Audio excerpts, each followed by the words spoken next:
சில லெட்டர்ஸோட full form தெரியாமலே நம்ம அந்த லெட்டர்ஸை யூஸ் பண்ணிகிட்டு இருந்திருப்போம். அந்த லெட்டர்ஸோட ஃபுல் ஃபார்ம்லாம் என்னென்னு பார்த்துடலாமா? QR அப்படிங்கிறது குவிக் ரெஸ்பான்ஸ். குறிப்பாக ஃபுட் ப்ராடக்ட்ஸ்லலாம் FSSAI அப்படிங்கிற வாசகத்தை நம்ம பார்த்துருப்போம். இதோட ஃபுல் ஃபார்ம் என்னென்னா food safety and standards authority of India. URL இதோட full form uniform resource locator. BHIM Bharat interface for money. HTMLோட full form hyper text mark up language. இப்போ அடிக்கடி யூடியூப்பை ஓப்பன் பண்ணாலே யூபிஐ பேமெண்ட்னு சொல்லுது. அதுக்கு ஃபுல் ஃபார்ம் என்னன்னு தெரியுமா?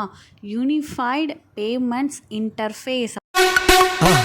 மறக்காம சர்ப்ரைஸ் பண்ணுங்க. தேங்க்யூ.